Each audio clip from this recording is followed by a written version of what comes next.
மிகுந்த எழுச்சியோடும் உற்சாகத்தோடும் நடைபெற்றுக் கொண்டிருக்கக்கூடிய இந்த LIC வைகோவுக்கு எதிரான மாநாட்டுக்கு தலைமையேற்றிருக்கிற மதிப்புக்குரிய தோழர் சுவாமிநாதன் அவர்களே, மேடையிலே நம்முடைய வேண்டுகோளை ஏற்று மனிதநேய மக்கள் கட்சியினுடைய பொதுச் செயலாளர் தோழர் அப்துல் சமத் அவர்கள் இங்கே வருகை தந்திருக்கிறார்கள். அவர்களை அனைவரின் சார்பாக வருக வருக என்று வரவேற்கிறேன். தோழர் சுவாமிநாதன் அவர்களே, நம்முடைய அழைப்பினை ஏற்று நம்முடைய இயக்கத்திற்கு ஆதரவு தெரிவித்து இங்கு வந்து மேடையிலே வீட்டிருக்கிற பல்வேறு கட்சிகளுடைய மதிப்புக்குரிய தலைவர்களே, LIC நிறுவனத்திலே பணியாற்றிக் கொண்டும் LIC நிறுவனம் சிறப்பாக செயல்பட வேண்டும் என்று கூறியிருக்கக்கூடிய முதல்நிலை அதிகாரிகளே, வளர்ச்சி அதிகாரிகளே, முகவர் நண்பர்களே, எனதருமை தோழர்களே, உங்கள் அனைவருக்கும் தென்மண்டல இன்சூரன்ஸ் ஊழியர் கூட்டமைப்பின் சார்பிலே புரட்சிகரமான வாழ்த்துக்களையும் என்னுடைய பணிவான வணக்கங்களையும் உரித்தாக்கிக் கொள்கிறேன். தோழர்களே, இன்றைக்கு நவம்பர் 14 ஒரு மிக முக்கியத்துவம் பெற்ற நாள். நவ இந்தியாவினுடைய சிற்பி, பொதுத்துறையை இந்த தேசத்திலே உருவாக்கிய அருமை தலைவர் பண்டித நேரு அவர்களுடைய பிறந்த நாள். இந்த நாளிலே இந்த மாநாட்டை நாம் நடத்துவது என்பது சாதப்படுவது என்று நினைக்கிறேன். இந்தியா 1947 சுதந்திரம் பெற்ற போது முதல் பிரதமராக நேரு அவர்கள் பதவியை ஏற்கும் போது அன்றைக்கு இந்த தேசம் கண்டிருந்த சவால்கள் ஏராளம். அத்தனை சவால்களையும் முன்னெடுத்து இன்றைக்கு ஒரு சிறந்த இந்தியாவை உருவாக்கியதிலே ஜவஹர்லால் நேரு அவர்களுடைய பங்கு இருக்கிறது என்று சொன்னால் யாராலும் மறுக்கவே முடியாது. அப்படி வந்து ஒரு சிறந்த பணியை இந்த தேசத்துக்கு காட்டியவர். இன்றைக்கு LIC நிறுவனம் நாம் சொல்லுகிறோம் என்று சொன்னால் 1956 இந்த நிறுவனம் உருவாவதற்கு காரணமாக இருந்த பிரதமர் ஜவஹர்லால் நேரு அவர்கள். அவர் உருவாக்கிய நிறுவனங்கள் ஏராளம். ஆகவே இந்த நாளிலே மிகுந்த நன்றியோடு ஜவஹர்லால் நேரு அவர்களை நினைவிலே கொண்டு நாம் இந்த மாநாட்டை நடத்தி கொண்டிருக்கிறோம். தோழர்களே, இன்றைக்கு இந்த நிறுவனத்தை பங்குச் சந்தையிலே விற்பதற்கான நடவடிக்கையை அரசாங்கம் துவக்கி இருக்கிறது என்பதை நாம் பார்க்கிறோம். அதை எதிர்த்து, அதை கண்டித்துதான் இன்றைக்கு இந்த மாநாடு என்பது நடைபெற்றுக் கொண்டிருக்கிறது. ஒரே ஒரு விஷயத்தை நான் சுட்டிக்காட்ட விரும்புகிறேன்.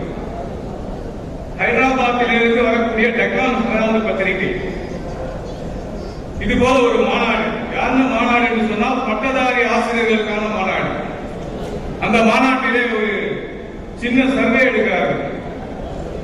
என்ன சர்வே என்று சொன்னால், இந்தியாவில் இருக்கக்கூடிய பொதுத்துறை நிறுவனங்களுடைய பெயர்களுடைய எக்ஸ்பென்ஷன்.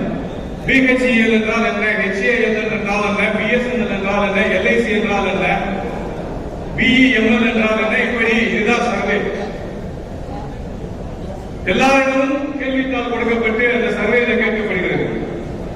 தோழர்களே, நான் கூறுவது பட்டதாரி ஆசிரியர்கள். நிறைய பேருக்கு BEML என்று சொன்னால் பாரத் டெக்மோவர்ஸ் லிமிடெட் என்றோ, HAL என்று சொன்னால் இந்துஸ்தான் ஏரோநாட்டிக்ஸ் லிமிடெட் என்றோ, BSNL என்றால் பாரத் சஞ்சார் நிகம் லிமிடெட் என்றோ, இப்படி பல விஷயங்களை தெரியவில்லை. ஆனால் அந்த சர்வேயிலே வந்தது என்னவென்று சொன்னால், LIC என்றால் life insurance corporation of India என்று 100% அனைவரும் சொன்னார்கள் என்று சொன்னால் அதுதான் இந்த நிறுவனத்தின் பெருமை. அப்படி இந்த தேசத்தின் மூலை முடுக்கெல்லாம் அந்த செய்தியை எடுத்துச் சேர்ந்த பெருமை என்பது இந்த நிறுவனத்திலே பணியாற்றிக் கொண்டிருக்கக்கூடிய முகவர்களை தான் சார். அந்த அளவுக்கு ஒரு சிறப்பான பணியை இன்றைக்கு முகவர்கள் செய்திருக்கிறார்கள் பார்க்கிறோம். இன்றைக்கும் 1991 30 ஆண்டுகளாக இந்த துறையை நாம் பொதுத்துறையிலே பாதுகாத்துக் கொண்டிருக்கிறோம் என்று சொன்னால், இந்த நிறுவனத்தின் மீது நம்பிக்கையை உருவாக்கி இருக்கிற செயலை செய்திருக்கிற இந்த நிறுவனத்திலே பணியாற்றுகிற ஊழியர்களாக இருந்தாலும் சரி, அதிகாரிகளாக இருந்தாலும் சரி, முகவர்களாக இருந்தாலும் சரி, இந்த நிறுவனத்தின் மீது நம்பிக்கை வைத்திருக்கிற மக்களுடைய பேர் ஆதரவின் காரணமாக, நம்முடைய இயக்கத்தின் காரணமாக, நம்முடைய அனைத்து இயக்கங்களுக்கும் பெரிய ஆதரவை தந்த இயக்கங்கள், அரசியல் கட்சிகள், தலைவர் சுவாமிநாதன் குறிப்பிட்டது போல கலைஞர் கருணாநிதியிலிருந்து துவங்கி இந்த தேசத்தில் இருக்கக்கூடிய அரசியல் கட்சி தலைவர்கள் அனைவருமே பாராளுமன்ற விவாதங்களிலே நாம் பார்த்திருக்கலாம். எப்போதெல்லாம் எல்ஐசியை குறித்து பாராளுமன்றத்தில் விவாதம் வரும்போதெல்லாம் ஒவ்வொருவரும் தன்னோட உரிமையோடு நான் எல்ஐசியிலே ஏஜென்டாக இருந்திருக்கிறேன், என்னுடைய மகன் எல்ஐசியிலே பணியாற்றுகிறார், என்னுடைய மகள் எல்ஐசியிலே அதிகாரியாக இருக்கிறார், நான் ஏற்கனவே பதவிக்கு வருவதற்கு முன்னால் எல்ஐசியிலே முகவராக இருந்திருக்கிறேன் என்று சொல்லி ஒவ்வொருவரும் இந்த தேசத்திலே இருக்கக்கூடிய ஒவ்வொரு குடிமகனும் உரிமை கொண்டாடக்கூடிய அளவிலே மிகச்சிறந்த நிறுவனமாக இந்த நிறுவனத்தை பணியாற்றி உருவாக்கி இருக்கிற பெருமை என்று அகில இந்திய சூரிய சங்கத்தை ஒன்றை மறந்துவிட வேண்டாம். இன்றைக்கு இந்த நிறுவனத்தின் மீது மிகப்பெரிய தாக்கல் அது மட்டும் கிடையாது. கடந்த சில ஆண்டுகளாக நாம் போராடி வருகிறோம். சர்வீஸ் டாக்ஸ் ஆக இருந்தாலும் சரி, ஜிஎஸ்டி ஆக இருந்தாலும் சரி, இன்றைக்கு ஒரு மிகப்பெரிய வெற்றியை இந்த இயக்கம் பெற்றுத் தந்திருக்கிறது. என்னவென்று சொன்னால், இந்த நிறுவனத்தினுடைய தலைவரை பேச வைத்திருக்கிறோம், ஜிஎஸ்டியை அரசாங்கமே கைவிடு என்று சொல்லி. அப்படிப்பட்ட இயக்கம் அகில இந்திய சூரிய சங்கமாகத்தான் இருக்க முடியும். சமீபத்திலே அளித்த பேட்டியிலே அவர் சொல்லுகிறார், 18% ஜிஎஸ்டி என்பது இன்சூரன்ஸ் பிரீமியத்திற்கு, அது சமூக லாபத்திற்கு இருக்கக்கூடிய இன்சூரன்ஸ் இருக்கு. நீங்க மியூச்சுவல் ஃபண்டிலே 3 ஆண்டுகள் இன்வெஸ்ட் பண்ணாலும் ஜிஎஸ்டி கிடையாது. வங்கியிலே நீங்கள் எத்தனை வருடங்களுக்கு பிக்ஸ்ட் டெபாசிட் போட்டாலும் ஜிஎஸ்டி கிடையாது. அதாவது மக்கள் தேவை என்றால் சேமிக்கலாம், இல்லை என்றால் விட்டுவிடலாம். ஆனால் இன்சூரன்ஸ் என்பது சமூக பாதுகாப்பு மிகவும் குறைவாக இருக்கக்கூடிய ஒரு தேசத்திலே தன்னுடைய குடும்பத்தை பாதுகாப்பதற்காக தேவையாக எடுக்கக்கூடிய ஒரு சமூக பாதுகாப்புக்கு வரி இருக்கும் என்று சொன்னால் உலகிலேயே இந்தியாவை தவிர வேறு எங்கும் இல்லை என்பதை நம்மால் சொல்ல முடியும். அப்ப இந்த மாநாட்டின் மூலமாக நாம் வலியுறுத்துகிறோம், அரசாங்கம் உடனடியாக இந்த இன்சூரன்ஸ் பிரீமியத்தின் மீதான ஜிஎஸ்டியை கைவிட வேண்டும். அதற்கான இயக்கத்தை நாம் காண வேண்டும். தொடர்ந்து பல இயக்கங்களை நடத்தி இருக்கிறோம் என்கிற அடிப்படையிலே இந்த நிறுவனத்துடைய வளர்ச்சியை பற்றி ஏராளம் இருக்கிறது. எனக்கு நேரம் இல்லை, பல தலைவர்கள் பேச இருக்கிற காரணத்தினாலே நான் அந்த விவரங்களுக்கு உள்ளே போகவில்லை. ஆனால் இந்த வளர்ச்சியை எல்லாம் எந்த பின்னணியிலே நாம் பெற்றிருக்கிறோம் என்பதை மட்டும் கோடிட்டு காட்டி நான் இந்த உரையை நிறைவு செய்ய விரும்புகிறேன். தோழர்களே, கன்சூமர் சர்வே எக்ஸ்பெண்டிச்சரிங் என்ற ஒரு சர்வே, கன்சூமர் எக்ஸ்பெண்டிச்சர் சர்வே என்ன சொல்லுகிறது என்று சொன்னால், இந்த தேசத்திலே இருக்கக்கூடிய கிட்டத்தட்ட ஒரு 93% அன்ஆர்கனைஸ்டு செக்டார் என்று சொல்லுகிறோம், அமைப்பு சாரா ஊழியர்கள், அமைப்பு சாரா தொழிலாளிகள் இந்த தேசத்துடைய ஜிடிபிக்கு 60% தன்னுடைய பங்களிப்பை தரக்கூடிய அந்த அமைப்பு சாரா தொழிலாளர்களுடைய செலவினம் என்பது மிகவும் சுருங்கிவிட்டது. கொரோனா வருவதற்கு முன்பே மிகவும் பொருளாதாரம் சுருங்கிய நிலையில் இப்போது கொரோனா வந்த பிறகு இன்னும் சுருங்கிய பிறகு உற்பத்தியும் குறைகிறது, வாங்கும் சக்தியும் குறைகிறது. பார்க்கலாம், அந்த சர்வே என்ன சொல்லுது என்று சொன்னால், அதாவது ரூரல்ல ஒரு நாளைக்கு 83 ரூபாய் தான் செலவு செய்ய முடிகிறது. அதுபோல அர்பன்ல 134 ரூபாய். இதுதான் ஒரு தேசத்திலே ஒரு நாளை செலவு என்பது இருக்கிறது சொன்னால், இந்த தேசத்துல ஒரு 6 லட்சம் கோடிகளுக்கு மேல் அதிகமாக ஒவ்வொரு ஆண்டிலே நம்மால் பணத்தை திரட்ட முடிந்திருக்கிறது என்று சொன்னால், அதுதான் இந்த நிறுவனத்தின் மீது மக்கள் வைத்திருக்கிற நம்பிக்கை என்கின்ற செய்தியோடு இந்த மாநாட்டின் மூலமாக நான் இந்த தீர்மானத்தை முன்மொழிகிறேன். அரசாங்கம் தன்னுடைய செயல்பாடுகளை கைவிட வேண்டும் என்பதை இந்த வேலையிலே தெரிவித்துக் கொண்டு நான் தீர்மானத்திற்குள்ளே செல்வதற்கு முன்னால் இப்படி ஒரு பிரம்மாண்டமான மாநாட்டை ஏற்பாடு செய்திருக்கிற மதுரை கோட்ட தோழர்களுக்கு தென்மண்டல இன்சூரன்ஸ் ஊழியர் கூட்டமைப்பு சார்பில் நெஞ்சார்ந்த நன்றிகளை தெரிவிக்க கடமைப்பட்டிருக்கிறேன். அது மட்டுமல்ல, மதுரை மாநகரில் இருக்கக்கூடிய தொழிற்சங்கங்கள் அனைத்தும் இந்த இயக்கத்திற்கு ஆதரவு தெரிவித்திருக்கிறது. மற்ற கோட்டங்களில் இருந்து வந்திருக்கிற தோழர்கள் அரங்கு நிரம்பிய கூட்டம் என்று சொல்லுவார்கள். உண்மையிலேயே அரங்கு நிரம்பிய கூட்டம் எப்படி இருக்கும் என்பதை இன்றைக்கு நம் முன்னால் நிறுத்தி காட்டியிருக்கிற மதுரை கோட்ட தோழர்களுக்கு மீண்டும் ஒரு முறை என்னுடைய பாராட்டுகளை தெரிவித்துக் கொண்டு நான் உங்கள் அனைவரின் சார்பாக இந்த மாநாட்டின் சார்பாக இந்த தீர்மானத்தை முன்மொழிகிறேன். தேசிய சிற்பி ஜவஹர்லால் நேரு பிறந்தநாள் எல்ஐசி பங்கு விற்பனை எதிர்ப்பு சிறப்பு மாநாடு மதுரை. தீர்மானம்: நவீன இந்தியாவின் சிற்பியான மனிதரோடு மாணிக்கம் ஜவஹர்லால் நேரு அவர்களுடைய பிறந்தநாள் அன்று மதுரையில் கூடியுள்ள அகில இந்திய இன்சூரன்ஸ் ஊழியர் சங்கத்தின் தமிழ் மாநில சிறப்பு மாநாடு எல்ஐசி பங்கு விற்பனையை அரசு பொது இன்சூரன்ஸ் நிறுவனங்களின் தனியார் மயத்தை கைவிடுமாறு ஒன்றிய அரசை வலியுறுத்துகிறது. 1956 ஜவஹர்லால் நேரு அவர்களால் உருவாக்கப்பட்ட மகத்தான அரசு நிறுவனமான எல்ஐசி தனது 65 ஆண்டு பயணத்தை வெற்றிகரமாக நிறைவு செய்துள்ளது. தேசத்தின் மூலை முடுக்கெல்லாம் இன்சூரன்ஸ் பரவலாக வேண்டும், மக்களின் சேமிப்புகள் பத்திரமாக பாதுகாக்கப்பட வேண்டும், நவீன இந்தியாவின் நிர்மாணத்திற்கான ஆதார தொழில் வளர்ச்சிக்கான நிதி ஆதாரங்களை திரட்டி தர வேண்டும் ஆகிய முப்பெரும் இலக்குகளே எல்ஐசி முன் வைக்கப்பட்டன. இம்மூன்று இலக்குகளையும் ஈடேற்றுகிற பயணத்தில் எல்ஐசி பல மைல்கல்களை கடந்துள்ளது என்பதை இந்த மாநாடு மிகுந்த பெருமையோடு பறைசாற்றி அறிவிக்கிறது. 1950 அரசின் முதலீடு 100 கோடி ரூபாயாக சட்ட நிர்பந்தத்திற்காக உயர்த்தப்பட்டது. ஆனால் இந்த இடைப்பட்ட காலத்தில் அரசிடம் தொழிலை நடத்துவதற்கான நிதி தேவைக்காக ஒரு முறை கூட LIC சென்றதில்லை, எதிர்பார்த்து நின்றதில்லை. மட்டுமின்றி LICயில் போடப்படும் சேமிப்புகளுக்கு அரசு உத்தரவாதம், சாவரை கேரண்டி இருந்தாலும் அதை ஒரு முறை கூட பயன்படுத்தியதும் இல்லை. அத்தகைய வலிமையான நிறுவனமாக அரசு நிறுவனம் திகழ்ந்து பொதுத்துறைகளுக்கு முன்னுதாரணத்தை படைத்து வருகிறது என்பதையும் இந்த மாநாட்டு மக்களின் கவனத்திற்கு கொண்டு வருகிறது. LICயின் சாதனை பட்டியல் இட்டுக்கொண்டே போகலாம்.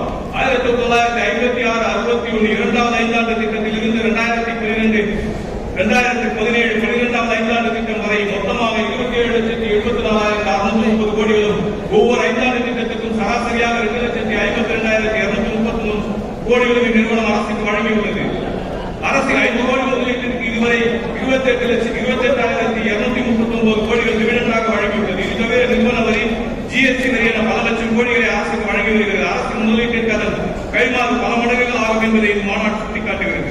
LIC அரசு திட்டங்களுக்கு தருகிற நிதி ஆதாரங்கள் தேசத்தின் நிர்மாணத்தில் பெரும் பங்காற்றுகின்றன. ஒன்றிய அரசின் பத்திரங்களுக்கு 13,87,821 கோடிகள், மாநில அரசின் பத்திரங்களில் 9,87,544 கோடிகள், மின்சார திட்டங்களிலே 1,23,532 கோடிகள், சாலை, பாலம், ரயில்வே வசதிகளுக்கு 90,948 கோடிகள், வீட்டு வசதிக்கு 54,406 கோடிகள், குடிநீருக்கு 1,123 கோடிகள் என இப்படி மக்களின் சேமிப்புகள் மக்களுக்கே உயர்நிதியாய் பாய்கின்றன என்பது உலகமய காலத்தில் அந்நிய தனியார் முதலீடுகளை விட நம்பிக்கையான உள்நாட்டு சேமிப்புகளை அவற்றை திரட்டுவதற்காக நம்பகமான நிறுவனம் LIC என்ற புதிய பாலத்தை இந்திய பொருளாதாரத்திற்கு தந்திருக்கிறது என்பதை சிறப்பு மாநாடு அறிவார்ந்த மக்களின் கவனத்திற்கு முன்வைக்கிறது. இந்தியாவின் திறமையான நிறுவனம் என எல்லோரும் ஏற்று பாராட்டுகிறார்கள். லண்டன் பிராண்ட் பைனான்ஸ் உலகின் 3வது வலிமையான இன்சூரன்ஸ் நிறுவனம், 10வது பிராண்ட் இமேஜ் நிறுவனம் என LIC உயர்ந்த இடங்களை பிடித்துள்ளது. 24 தனியார் ஆயுள் இன்சூரன்ஸ் நிறுவனங்கள் போட்டிக்கு வந்த பிறகு புதிய பாலிசிகளில் 70% LIC என்பது பெரும்பான்மையான மக்களின் வாக்காக முதல் தெளிவாக LIC இருப்பதை உணர்த்துகிறது. அரசு பொது இன்சூரன்ஸ் நிறுவனங்கள் மிகப்பெரிய பங்களிப்பை நல்கியுள்ளன. பொது காப்பீட்டு சேவையை தனியார்கள் எட்டி பார்க்காத ஊர்களுக்கெல்லாம் எடுத்துச் சென்றுள்ளன. இன்றைக்கும் தமிழக அரசின் மருத்துவ காப்பீட்டை மக்களுக்கு கொண்டு செல்லும் நிறுவனமாக அரசு யுனைடெட் இந்தியா நிறுவனம் லிமிடெட் விளங்குகிறது. அரசு நிறுவனங்கள் இல்லாமல் இடஒதுக்கீடே இல்லை என்பதே இன்றைய யதார்த்தம். பல பத்தாண்டுகளாக LIC அரசு பொது நிறுவனங்கள், பொது இன்சூரன்ஸ் நிறுவனங்கள் OBC, SC, ST இடஒதுக்கீட்டை உறுதி செய்து வந்துள்ளன என்பதை மாநாடு பதிவு செய்கிறது. LICயின் பங்கு விற்பனைக்கு என்ன நியாயம் என்ற கேள்விக்கு அரசிடம் உரிய பதில் இல்லை. பங்கு விற்பனை தனியார்மயத்தின் முதற்படி என்பதே அவர்களின் நோக்கம். அதற்காகவே 1956 நேரு துவக்கி வைத்த வரலாற்று சக்கரத்தின் முன்னோக்கிய நகர்வை இன்று மீண்டும் பின்னோக்கி இருக்கிற வேலையை மோடி அரசாங்கம் செய்கிறது. 2045 தனியார் இன்சூரன்ஸ் நிறுவனங்கள் மோசடி கதைகள் வரலாற்று பக்கங்களில் கரையாய் இருக்கும் போது அதை மறைத்து தனியாருக்கு மீண்டும் அழைப்பு விடுக்கிறது. இன்றும் வீழும் தடுமாறும் தனியார் நிறுவனங்களை கண்டு தேசம் கண்டு வருகிறது. திவான் ஹவுசிங் திவாலானதும், எஸ் பேங்க், லட்சுமி விலாஸ் வங்கி நெருக்கடிக்கு ஆளானதும் அண்மை கால அனுபவங்கள். பாதியிலேயே இடைவினைகளை விட்டு வெளியேறும் பன்னாட்டு தனியார் இன்சூரன்ஸ் நிறுவனங்களுக்கு அமெரிக்காவின் AIG, ஆஸ்திரேலியாவின் சன்மார் ஆகிய உதாரணங்கள். அரசு நிறுவனங்கள் நட்டத்தில் ஓடுகிறது, திறமை இல்லை, மக்களுக்கு நன்மை நுகர்வோர் விரும்புகிறார்கள் என்றெல்லாம் வழக்கமாக அரசு நிறுவனங்களை தனியாருக்கு தருவதற்காக இதுகாலம் சொல்லப்பட்டு வருகின்ற காரணங்களாக. ஆனால் இதில் எந்த காரணத்தையும் LIC சொல்ல முடியுமா என்பதே இம்மாநாட்டின் கேள்வியாகும். அரசு நிதி தேவைக்கு ஈடுகட்ட LIC பங்கு விற்பனை நோக்கி அரசு நகர்கிறது என்பதே பல பொருளாதார நிபுணர்களின் பார்வையாக உள்ளது. அரசின் வருவாய் திரட்டலுக்கு நடவடிக்கை, வரிகள், சூப்பர் ரிச் வரிகள் என்று இப்படி ஏராளமான வழிகள் உண்டு. அதை விடுத்து LIC பங்கு விற்பனையை நாடுவது அரசின் இயல்போகமாக உள்ள LICயின் கட்டமைப்பை சீர்குலைப்பது என்பது நீண்டகால எதிர்மறை விளைவுகளை உருவாக்கக்கூடியது என்பதை இந்த மாநாடு அழுத்தமாக சுட்டிக்காட்டுகிறது.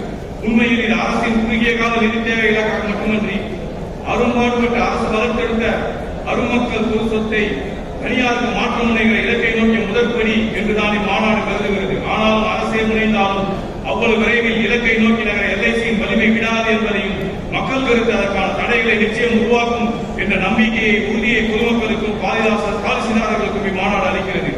LICயை அரசு பொது இன்சூரன்ஸ் நிறுவனங்களை பாதுகாக்கிற போராட்டம் 30 ஆண்டுகளாக இடையராது தொடர்ந்து நடைபெற்று வருகிறது. தொய்வின்றி அப்பயணம் தொடரும், இடர்களை கடந்து முன்னேறும் எனவும் இச்சிறப்பு மாநாடு நம்பிக்கை தெரிவிக்கிறது. என்றும் தேச வளர்ச்சிக்காக, என்றும் மக்களோடு, என்றும் நம்பிக்கை தகராமல் இயங்கிக் கொண்டிருக்கும் LICயை முழு அரசு நிறுவனமாக பாதுகாப்போம். அரசு பொது இன்சூரன்ஸ் நிறுவனங்களை தனியார்மயத்தை தடுத்து நிறுத்துவோம், பொதுத்துறை பாதுகாப்போம் என இச்சிறப்பு மாநாடு அறைகூவல் விடுக்கிறது. இதற்காக மக்கள் கருத்தை திரட்டுகிற பணியில் ஈடுபடவும் அதற்கு அனைத்து அரசியல் கட்சிகளும், ஜனநாயக முற்போக்கு தொழிற்சங்க அமைப்புகளும் துணை நிற்க வேண்டும் என்றும் இந்த மாநாடு வேண்டுகோள் விடுக்கிறது. இது அனைவரின் சார்பாக மாநாட்டுக்கு